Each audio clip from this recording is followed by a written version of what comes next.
श्री महालक्ष्मी व्रताची कथा. गुरुवारची मार्गशीर्ष व्रतकथा. श्री महालक्ष्मीची कृपा आपल्यावर व्हावी, तिने आपल्या घरात सतत वास करावा, पैसा, शांती, समाधान घरात नांदावे म्हणून श्री महालक्ष्मीचे व्रत करतात. हे व्रत केल्याने मनातल्या सर्व इच्छा पूर्ण होतात.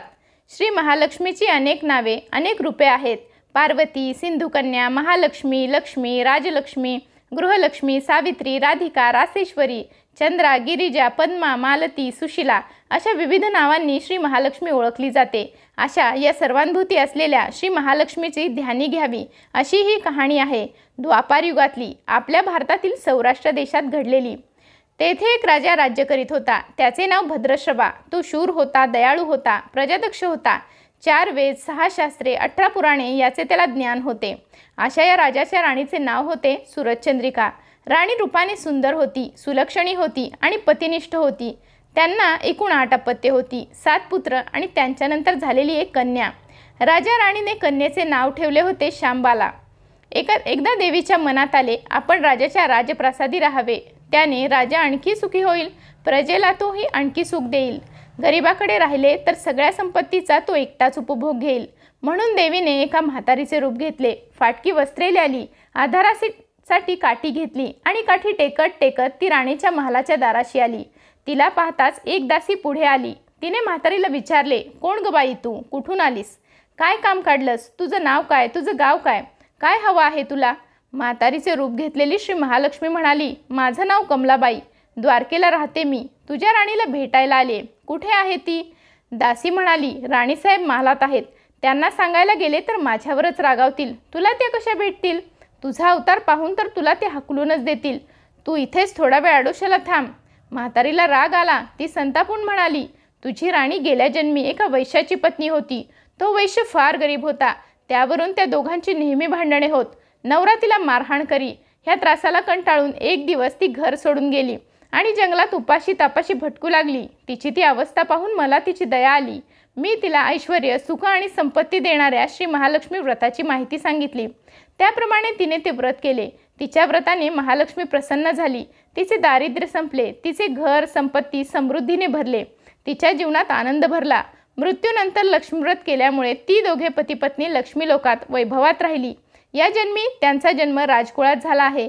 देवीच्या कृपेने ती आता राणीपदावर बसली आहे. म्हातारीचे बोलणे ऐकून दासीच्या मनात जिज्ञासा निर्माण झाली. तिने म्हातारीला पाणी दिले, नमस्कार केला आणि म्हणाली, मला सांगाल ते व्रत? मी करीन ते नेमाने. उतणार नाही, मातणार नाही, घेतलावसा टाकणार नाही. म्हातारीने दासीला लक्ष्मीव्रताची माहिती सांगितली.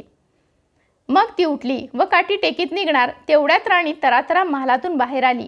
फाटक्या वस्त्रातील म्हातारीला पाहताच ती संतापली आणि उर्मटपणे म्हणाली, कोण गथेरडे तू? कशाला आलीस? जा इथून. तिने पुढे होऊन म्हातारीला घालवून दिले. ती म्हातारी म्हणजे प्रत्यक्ष महालक्ष्मीच होती हे राणीला कळले नाही. राणीचा तो उर्मटपणा पाहून महालक्ष्मीने तिथे न थांबता स्वस्थानी जाण्याचे ठरवले. राणीचा महाल सोडून म्हातारी निघणार तोच एक मुलगी लगबगीने बाहेर आली. ती मुलगी होती राजकन्या शांबाला. तिने येऊन म्हातारीला नमस्कार केला आणि कळवळून म्हणाली, आजी रागावू नका. माझी आई चुकली, तिच्यासाठी मला क्षमा करा. मी तुमच्या पाया पडते. राजकन्याचे ते बोलणे ऐकून श्री महालक्ष्मीला तिची दया आली.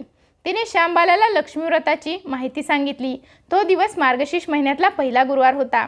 पुढे त्या दासीने लक्ष्मीव्रत केले. तिची स्थिती सुधारली. दासी पण सोडून ती संसार सुखाने करू लागली. राजकन्या शांबालेनेही भक्तिभावाने सांगितल्याप्रमाणे महालक्ष्मीव्रत केले. सगळे नेमधर्म पाळून दर गुरुवार तिने ते व्रत केले. शेवटच्या गुरुवारी उद्यापन केले. लवकरच शांबालाचा विवाह सिद्धेश्वर नावाच्या राजाच्या मालाधर नावाच्या राजपुत्राशी झाला. तिला राजवैभव मिळाले. लक्ष्मीव्रताच्या प्रभावाने तिचा संसार सुखात समाधानाचा चालू लागला.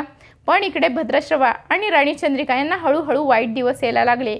त्यांचे राज्य गेले. त्यांचे सगळे वैभव ऐश्वर्य लयाला गेले. चंद्रिका राणी होती ती स्थिती आता बदलली. अन्न पाण्यालाही ती महाग झाली. भद्रश्रवाला फार वाईट वाटे, पण तो तरी काय करणार. एक एक दिवस चिंतेने उगवत होता तसाच मावळत होता. एक दिवस भद्रश्रवाला वाटले मुलीकडे जावे, तिला पाहावे आणि 4-8 दिवस तिच्याकडे राहावे. त्याप्रमाणे तो जावयाच्या राज्यात आला. चालून चालून तो दमला होता. म्हणून थोडा वेळ विश्रांती घेण्यासाठी तो नदीच्या काठी बसला.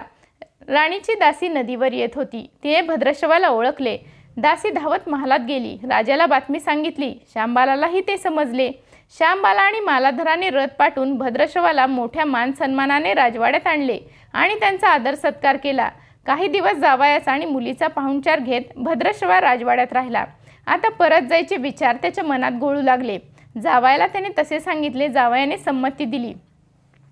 भद्रश्रवा परत जायला निघाला तेव्हा श्यामबालाने एक हंडा भरून धन पित्याला दिले. तो हंडा घेऊन भद्रश्रवा घरी आला. मुलीने धनाने भरलेला हंडा दिला आहे हे पाहून ऐकून सूरजचंद्रिकेचा आनंद गगनात मावेना. घाईघाईने तिने हंड्यावरचे झाकण काढले. आत पाहते तर काय, हंड्यात धन नव्हतेच, होते फक्त कोळसे. महालक्ष्मीच्या अवकृपेने हंड्यातल्या धनाचे कोळसे झाले होते. चंद्रिकेने कपाळावर हात मारून घेतला. भद्रश्रवा हा चमत्कार पाहून चकित झाला होता. दुःखाचे दिवस संपत नव्हते, दारिद्र्याचे भोग सुटत नव्हते. सूरजचंद्रिकेला एक एक दिवस काढताना जीव मेटाकुटीला येत होता. एक दिवस सूरजचंद्रिकेच्या मनातही लेकीला भेटायची इच्छा निर्माण झाली. त्याप्रमाणे ती लेकीच्या घरी जाण्यासाठी निघाली. तो दिवस मार्गशीर्ष महिन्यातला शेवटचा गुरुवार होता. सूरजचंद्रिका लेकीच्या घरी पोहोचली तेव्हा श्यामबाला व्रताचे उद्यापन करत होती. श्यामबालाने आईकडूनही श्री महालक्ष्मी व्रत करून घेतले. 4 दिवस मुलीकडे राहून सूरजचंद्रिका परत आपल्या गावात आली. लक्ष्मीव्रत केल्यामुळे काही दिवसातच त्यांना त्यांचे पूर्वीचे वैभव परत मिळाले. राज्यप्राप्ती झाली.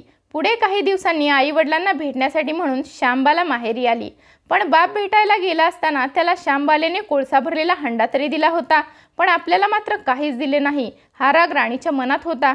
त्यामुळे श्यामबालेचे व्हावे तसे स्वागत कुणीही केले नाही. राणीने एक प्रकारे तिचा अपमानच केला होता. पण श्यामबालेला आईचा राग आला नाही. ती पुन्हा आपल्या घरी जाण्यासाठी निघाली. निघताना तिने पूर्वी बापाला दिलेला हंडा परत घेतला. त्यात मीठ भरले व तो हंडा घेऊन ती आपल्या सासरी आली. स्वगृही आल्यावर मालाधराने श्यामबालेला विचारले, माहेरहून काय आणलंस?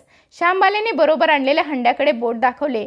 मालाधराने झाकण काढून आत पाहिले तर हंड्यात मिठाचे खडे. मालाधराने चकित होत पत्नीला विचारले, हे काय? या मिठाचा काय उपयोग? श्यामबाला म्हणाली, थोडं थांबा म्हणजे कळेलच. त्या दिवशी श्यामबालाने कुठल्याच पदार्थात मीठ घातले नाही. सगळे पदार्थ अळणी. मालाधर जेवायला बसल्यावर तिने त्याला अळणी पदार्थ वाढले. सगळे जेवण त्याला अळणी लागले. मग श्यामबालेने पानात थोडे मीठ वाढले. अन्नपदार्थात ते मिसळताच बेचव अन्नाला चव आली. हा मिठाचा उपयोग श्यामबाला पतीला म्हणाली. मालाधरालाही तिचे म्हणणे पटले. थोडक्यात जे कोणी महालक्ष्मी व्रत श्रद्धेने आणि मनोभावे करतील त्यांना श्री महालक्ष्मी प्रसन्न होऊन त्यांच्यावर तिची कृपा राहील. पण श्रीमंती आल्यावर सुद्धा माणसाने उतू नये. नित्यनेमाने श्री महालक्ष्मी व्रत करावे. देवीचे मनन चिंतन करावे. म्हणजे देवी सदैव तुमच्या पाठीशी उभी राहील, तुमची कामना पूर्ण करील. श्री महालक्ष्मीची ही कथा कहाणी गुरुवारची सुफळ संपूर्ण.